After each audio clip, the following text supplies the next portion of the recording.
don't have a good death list, you probably don't have a good life. That's what my guest Layla Pomper realized when she sat down to create an emergency plan for her business and discovered something unsettling. There weren't enough people she could trust to help her partner navigate the chaos if something happened to her. What started as a morbid planning exercise became a complete shift in how she thinks about community, resilience, and what actually makes a business sustainable. Welcome to Calm is the New KPI, where we solve for calm, one KPI, one bottleneck, one business at a time. Layla runs Process Driven, where she helps businesses systematize their operations. She is a frequent friend of the show because we are business ops nerd friends. And she has built her career on documentation, processes, and making sure everything runs smoothly when the owner of a business steps away.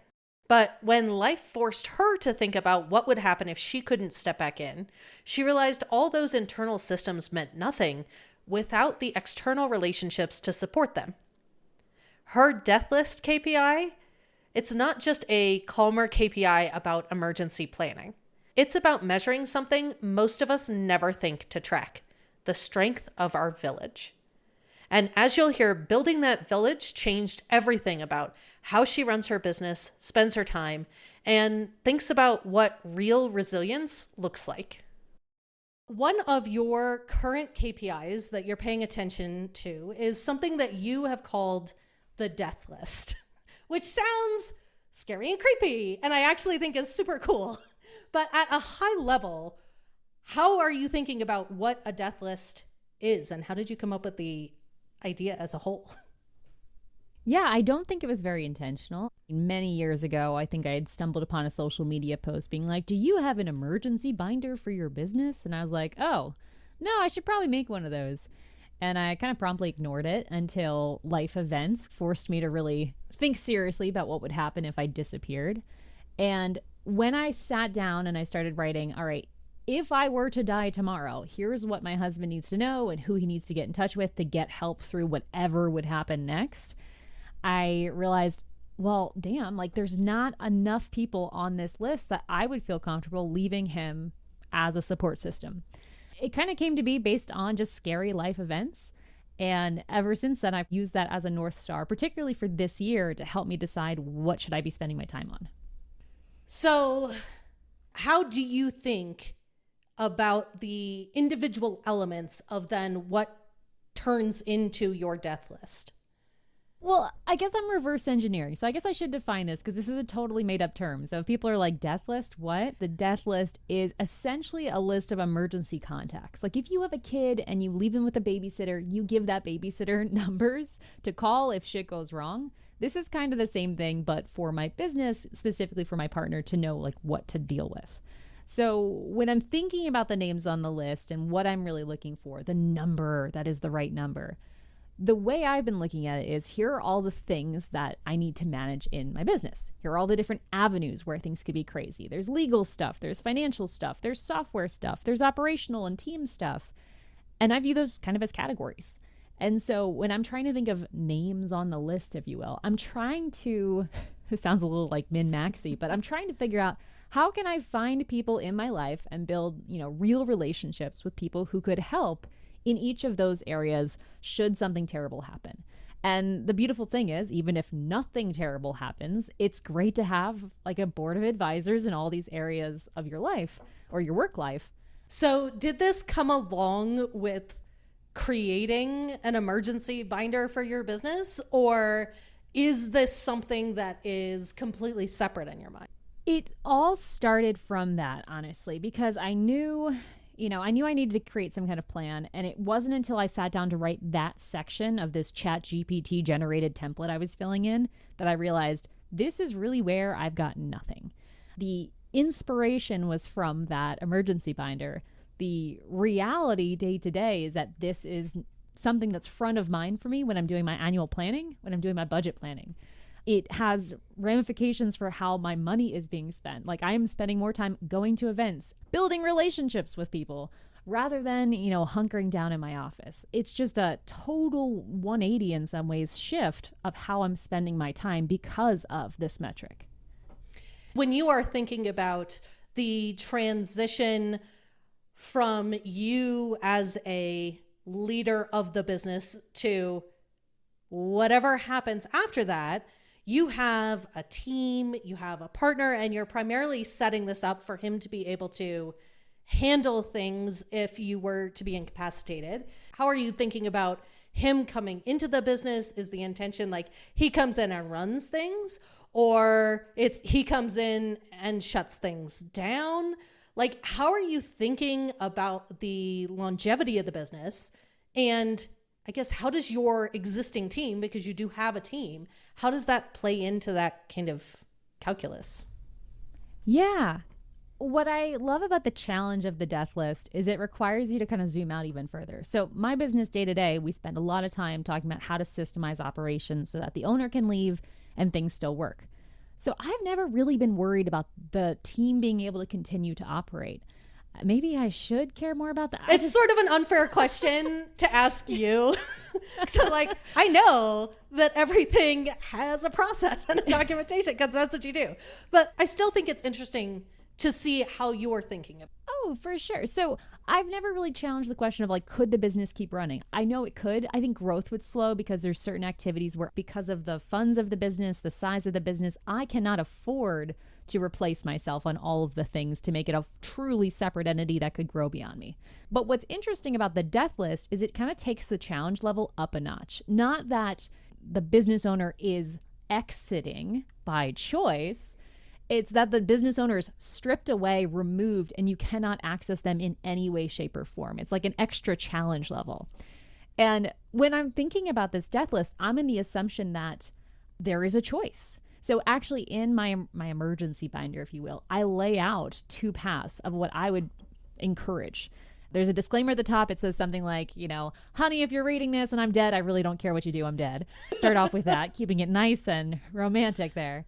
And then I kind of outline, if you want to keep running it, everything's in place, but here's the stuff you'd need to hire for. And here's who you can ask to help going through that route. I list out my team members there who can help specify what do we need to hire out for. I list out people who could help him find people to do that. I honestly don't expect that to be the case for him. And so the other route is to how to shut it down. And here's who you can talk to about these different pieces. But I should probably call out that the number one people on the quote death list is actually my employees. So my staff are the number one people on those lists for their respective areas. They know 80% of the business thanks to what we've documented. But it's that tricky 20% where there's strategy or vision or stuff that would never have been shared with the team member where the death list really fills the gap. Yeah, I love the idea of thinking about it as kind of like a decision tree. Like, hey, there are these choices. Here's what happens in this scenario. Here's what happens in this scenario. And all the resources to support that. So outside of your employees, how do you think about who should be a resource and how do you go about finding those resources? Yeah. I only realized recently, my younger sister had her first kid and she was talking about godparents and all this stuff. And I realized, that's kind of the same thing. I'm not a parent, but for those of you who are, how did you pick the godparents for your kid? I kind of view this death list to be the same thing, except that you need a lot of them. So I would say that the majority of folks are folks that I've been in masterminds with for years. I've known for the majority of Process Driven's existence, and that's how it's come to be. For me, my threshold is I would trust this person to give my husband, in the event of a crisis, I know that they would get on a call with Alex and say, hey, if Layla was here, here's what I'd tell her to do. And they would be honest. They wouldn't, make a big deal out about it. I know that they would have his best interest in heart. They would care enough to just be helpful. They're good humans with a good compass. And they know whatever the subject matter is. So it's a lot like finding godparents from what I hear. I love that. So you mentioned that the idea of the death list is prompting you being more intentional about building relationships with people in your network. Is that the end result of you having gone through, tried to put people in a spot and go, I don't really have a spot. Like, I don't have a person for this spot that I need a resource for. Or did it kind of just naturally evolve because now you're thinking more, I guess, like community minded in terms of like, what does my community actually look like? And the idea of like being a good villager for the other people in the village.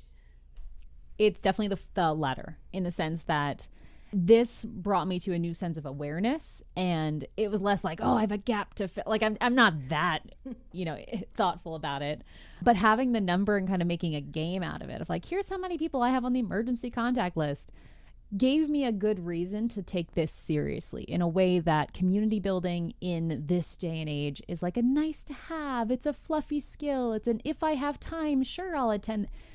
And especially for me, my personality type, I'm an INTJ. Relationship building is not a natural skill that I possess. And so it takes conscious effort to prioritize and make it important. And throughout this entire year, I have made a conscious effort in, the events I attend, how I focus my time. We talked earlier before we started recording about LinkedIn. I'm on LinkedIn not because I love being on LinkedIn or because I love social media. No, I'm on LinkedIn and I continue to engage there because it's a great way for me to actually stay in touch with people and make that a habit. I would say this KPI, yes, is measurable and actionable, but really it's more about reorienting my whole priority system away from arbitrary KPIs like revenue or months of saving in the bank. Like, these are all important and I track them, but as a human being, on the outside of my business, which is really what the Death List is about. It's about my human existence. Tracking something there and treating that just as important has really forced me to behave differently, which is the goal. I think that's an excellent point. And I'm curious, since this is something that sort of sits not necessarily in the business and not necessarily out of the business, like it kind of does cross that threshold in a way that I think very few metrics that we're thinking about like in our businesses, most of them don't cross outside of the business. Is this something that you are now specifically measuring or managing towards? So as I do with everything, I built a routine to check back in on this. So I revisit this kind of emergency document every 6 months. And so I see the list of names and I compare that to, well, who do I need to add? Who do I need to remove from this list? And so I am revisiting it, and I revisit it at the same interval that I do like major planning. So I plan my budget for travel. I plan what projects we're working on. Those two things coincide. So it's not like a weekly metric that I'm going through, but it's certainly something I'm revisiting. And I think what you said about how it's not inside and not outside is a pretty key point here. It's more like something that would be on the balance sheet, right? Like it's an owner draw of some kind where it's this exchange from the outside world to the inside world. And there's not too many things we create in our business that's built for our families. But I really view this to be that kind of thing where it's really building this passageway in the event of someone else needing to step over. And I like to think it has ramifications for even now. Hey there, are you looking for new ways to design and deliver your services in a calmer, more sustainable way? I've got just the thing for you. The Calm Service Design and Delivery Inspiration Swipe File. It's a free resource that I've developed that's packed with 60 plus services from over 40 real-world providers just like you. You can browse by service type, delivery method, scale, support level, whatever inspires you to rethink how you work. This swipe file is all about helping you create services that are not only profitable, but also aligned with a calmer business model. Head to beyondmargins.com/swipe, or just click the link in the show notes to grab your free copy today. There's not a lot of metrics we can use to actually measure real resiliency in the business. Like, we talk about sustainability, we talk about being resilient, but actually being able to really measure is that something that we are accomplishing or just something we're talking about? I think is really challenging. And I think something like how many people, how many resources, what does your community of support really look like is such an interesting aspect of that, because we do, I think as business owners, a lot of us intellectually know that the community we have that supports us is useful, but I don't think we really invest as deeply in trying to, like you said, like look for godparents for our business. We think about it as that person can get me sales, or that person would be a great referral partner, or I use this community for this particular resource, but we don't actually think about what does our real village look like and what is my place in that. It is a core component of how resilient we can be, both as business owners and as businesses themselves. And I think this is a really good placeholder for that. Like, maybe you're not actually counting the numbers of people on your death list. Maybe you are. But the fact that you have a death list and the fact that there are people from your community there inherently builds resiliency in a way that we don't really think about, I think. Yeah, I think what makes this so attractive to me is my work is very much on the inside of businesses. It's the opposite. It's, what are the things that allow our business from the inside to continue to function? All the cogs and gears. How do we, the question, how do we systemize our business? And I've been working on that for all these years. And to your point, it's the external connections that my work doesn't touch. And one would argue almost no work in the business space touches that external connection. But the "it takes a village to raise a business" quip is there for a reason, because at the end of the day, if you were to disappear and someone else steps in, they need that network. And sometimes if we're thinking about an exit, like maybe the parents are stepping down, the kids taking over the business, there's a little bit more of that can be kind of fudged. Or maybe you're hiring a CEO and they bring a network. That's kind of interesting, and that could get you through that transition.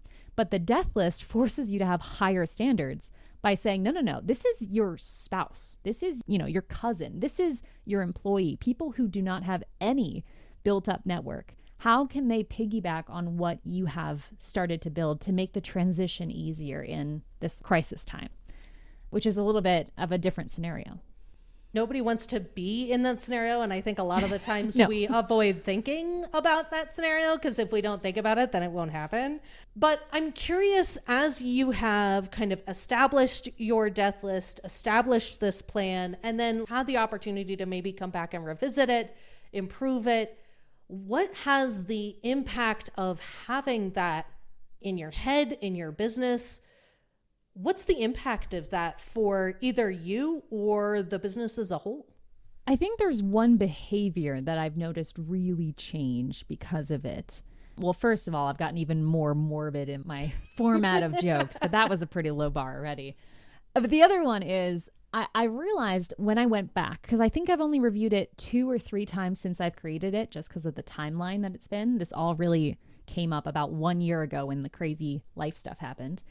And in each of those visits, what I realized is the people I feel comfortable putting on that list are people where I've asked for help, for lack of a better word. Some self-awareness came of this list, and I realized, man, I offer help a lot. I try to, right? If I'm in a mastermind group or whatever, I try to give a suggestion at every time. But I noticed myself really being reluctant to ask people for help or for opinion or to pick their brains, because it is, rude unless you've established this rapport. Please, no one message me asking to pick my brain. That's not what I'm saying here. But I realized that. And the people I did put on the list are people through some string of events I had that encounter with, where I was like, Susan, I am absolutely stuck on this process I'm trying to figure out. What do you think I could do? And that experience gave me the confidence to know, oh, they could be a godparent to this business, for lack of a better word. And it actually forced me to start making a practice of actually asking for help, which sounds so simple now that I'm saying it out loud. It's so hard, especially I think in the business community, where there are so many spaces where you go in hoping for vulnerability, right? Like you'll join a mastermind hoping that everybody will be vulnerable so that you can be vulnerable. But I think the ratio isn't always there, right? And sometimes we get into these groups where we're hoping for support, we're hoping to create a village. And what you end up getting is sitting in a room with everybody talking about how fantastic things are. And then you are sitting there in your own head being like, things aren't fantastic for me. And like, I have been in those rooms where like, things aren't like going that spectacular for me right now. But if nobody else is going to be vulnerable, I don't feel comfortable being vulnerable. And I think being willing to be the person who takes the first step of like asking for help can sometimes open the floodgates of now everybody's okay asking for help because we've now realized it's a place of this could be my village and not a place of we're just all talking about all the good things that are happening. Anybody who's been in business for any length of time knows you've got peaks, you've got valleys. There's real value in being willing to put yourself out there and ask for help. And something that I was really focused on at the beginning of the year was really deepening relationships with people I already knew. Like people that I was like, I would really like for this person to be a genuine friend instead of an acquaintance. And actually went down the rabbit hole of like, how do you make friends, right? Essentially, the question is, how do I go about figuring out how to make friends with somebody, particularly we're all online. Most of us have never met each other in person. People I've been friends with for a decade, never met them in person, right? How do you build that relationship when you can't just be like, let's go for a coffee? There's the overcoming, like, how do I actually contact this person? Email feels weird. Booking a Zoom call, like you're asking for their time. Like, what are the methodologies? And it's really interesting because like you, the thing that I have found that almost has universal success is asking that person for help or for their opinion or just to be the one that's like, hey, how are things going with you? Which it feels weird to be like, this is an intentional thing, but I think it's true. Yeah. And I think what's nice about the death list framing for that is it's not like it's transactional. And I think there's that risk, right? If someone's like, I want to start being more intentional about my relationships, it's very easy to be like, oh, you're a social ladder climber. And you're like, you should be on the Real Housewives. You know, we're not trying to be a Bravo show here. It's just choosing to be more intentional with how our time is spent. As a side effect of this, because I am a total nerd and like 5 years ago, I committed to tracking my time like militantly. I know that because of this practice, my time on like social media in its broadest form more than quadrupled this year versus previous years. And I'm not on any social media for the record, but I do post on LinkedIn now. And like I'm in Marco Polos and WhatsApps. And that's kind of like my quote social media experience. And I probably spend like an hour and a half a week now, which I'm sure is still low by Instagrammers standards, but that's a lot for me across all of these different channels. And that's an intentional choice. It's investing in these kinds of relationships. And I think it's something I would have viewed as a waste of time, honestly, in the earlier years. I would have been like, social media, what? Nah, I should be marketing. My behavior of where I'm communicating with people has changed.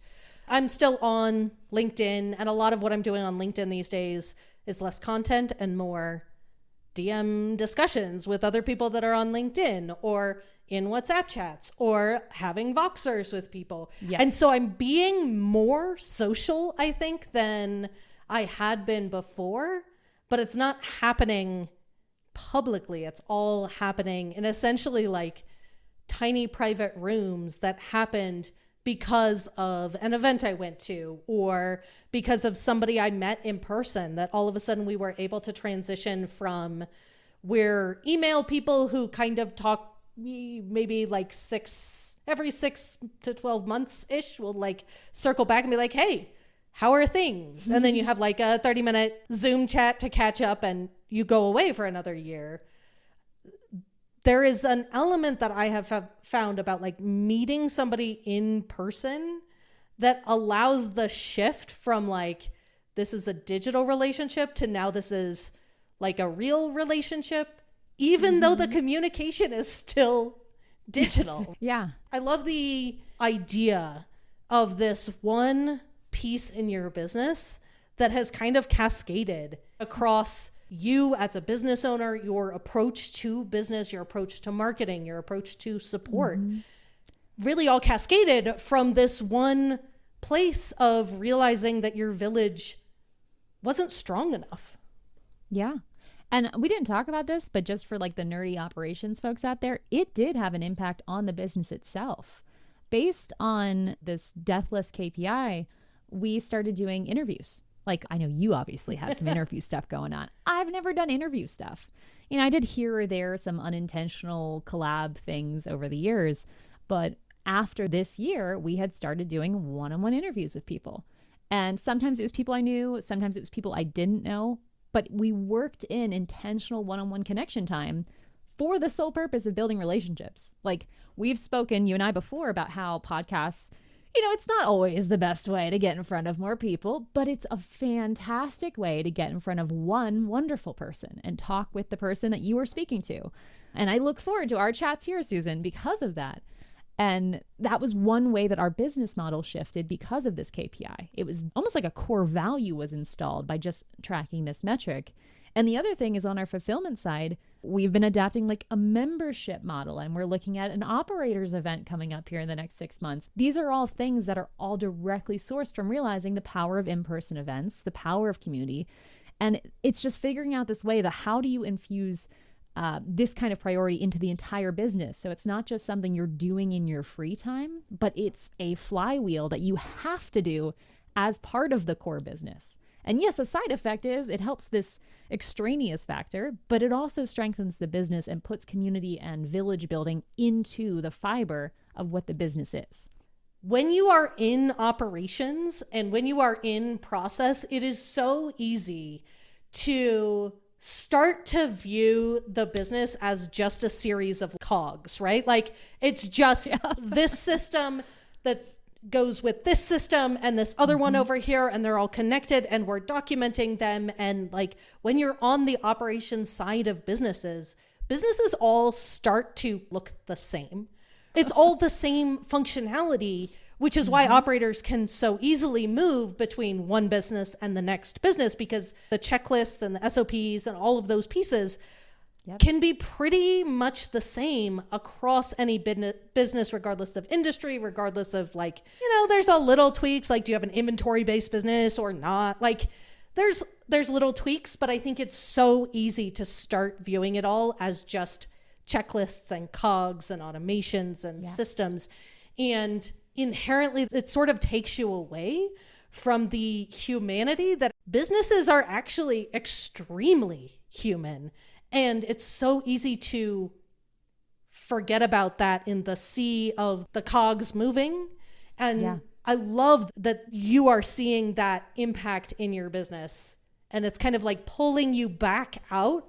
You mentioned earlier about how you're inside the business versus like the outside the business. And I love that this enables you to cross out of the business, cross out of the cogs, and reconnect with what I think is the best part about having a business, which is the community around you and around your business. But what I think is interesting about this key metric, or however we want to think about it, this metric that's become a value, it is forcing me to make this into the business because I'm not content with it just being a personal initiative. When I get obsessed with something, I want like the whole team behind it. Let's make it a thing. And then I get even more obsessed where I'm like, I want my clients to care about this thing too, because it's so impactful for me. I think they would also value it. What has been really fascinating about this particular one is when I'm working with operators, they didn't go through the shit I went through to scare me awake in this you need your village thing. I'm talking to a lot of people who are in the shoes I was in 5, 7 more years ago.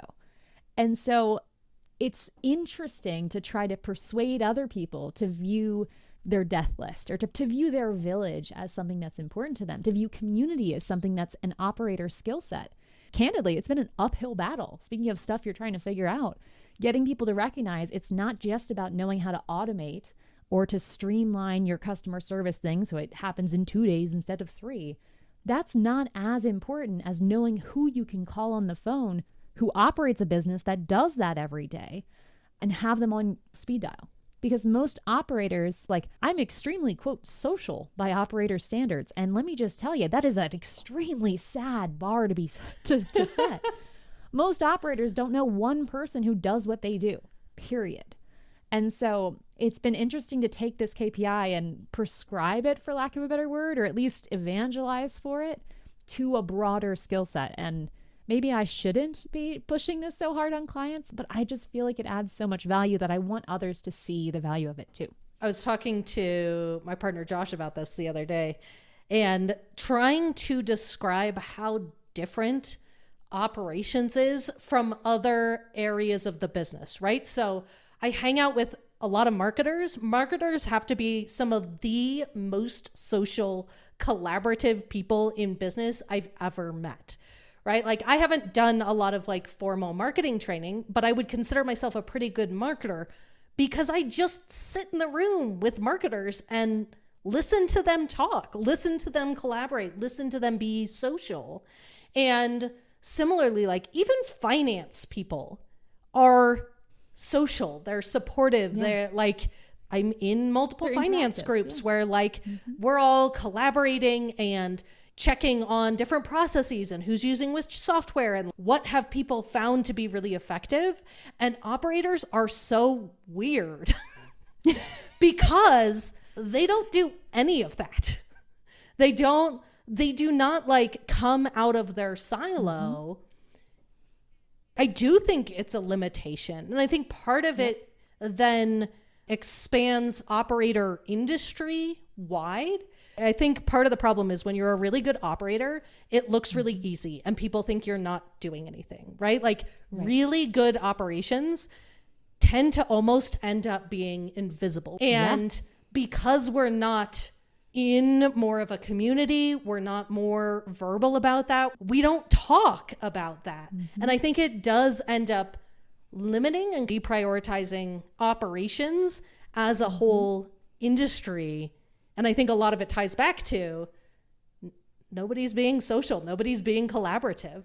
Yeah. And I mean, we could even go more basic if we're going to geek on operations, is I don't think there's language to talk about it. The Death List, doing it personally, I realized I wasn't asking for help enough. And I started to realize asking for help is a thing that I need to think of as a thing that requires effort. The term operator doesn't even have a definition, really. Like, what does it mean to build a process? Like, what does it mean to automate something? Like, we don't even have the language to start the conversation to know how to start talking about this. So I think it's been fascinating seeing this ripple effect. And I haven't figured out how to go through it, but I've been trying to replicate the journey I've been on for the last, about 12 months, focused on this metric inside the business for almost the same period of time. Literally the month after this traumatic event that triggered the Death List, I started the membership in the business again. And it was this call for community, this call for connection. That was definitely not an accident, looking back on it. And as I'm saying this right now, and now we're here a year later trying to figure out how to evolve it. And like, is it an in-person event? Because like you and I have talked about here, in-person events are such a magical way to build those deeper connections that are friendships, not just like, hey, can you fix my broken PC? So it's trying to replicate that through. I love that. So is there anything you think we should talk about that we haven't touched on yet? I would just say you don't need to have a near-death experience to start doing this. This is something that anyone can sit down right now listening to this and write down, if you disappeared tomorrow, who would you want your significant other or your right-hand person to call for help getting through the next 24 hours of chaos? You might find that your list is huge. Congratulations, you don't have to listen to the rest of this. Oh, wait, we're mentioning this at the end. So maybe too late. You just wasted 30 minutes of your life.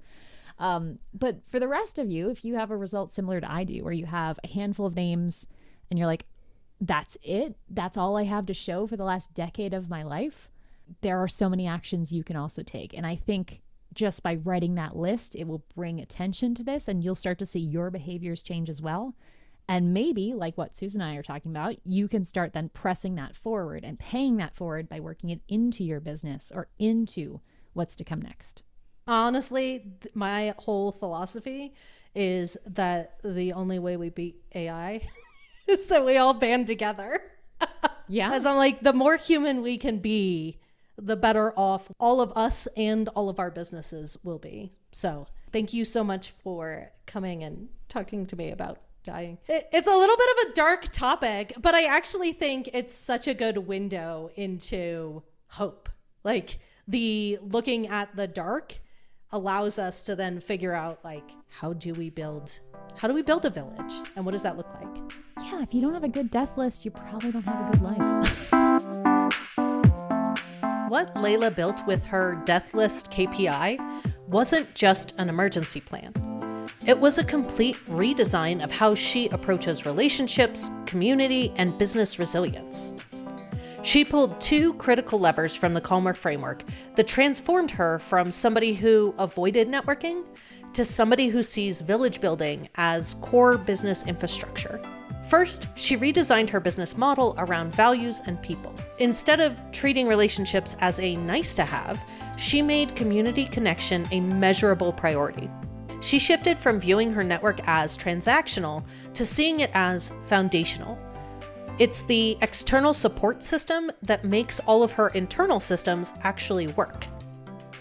Second, she changed how she thought about efficiency and operations. So rather than just optimizing internal processes, she started investing time in relationships that create real business resilience. She began spending an hour and a half a week on what she calls social media, but what's really relationship building through LinkedIn DMs, WhatsApp groups, and Marco Polo conversations. That's time she would have previously seen as wasted and is now recognized as essential infrastructure. And the result is a business that's not just operationally sound, but relationally resilient. She's a founder who went from offering help, but never asking for it, to someone who models vulnerability and builds genuine community. And her Death List KPI is a metric that forced her to confront an uncomfortable truth. You can have all the systems in the world, but without the right people to support them, you're building on quicksand. So here's your tiny action. Sit down right now and write your own death list. If you disappeared tomorrow, who would you want your partner or your key person to call for help in the next 24 hours? Don't overthink it. Just write down the names by category: legal, financial, operational, technical. If your list feels robust, congratulations, you have built a village. If it feels a little thin, you've just identified the most important infrastructure project in your business. Because the truth is, community isn't just nice to have, it's the difference between a business that survives and one that truly thrives. Until next time, stay calm.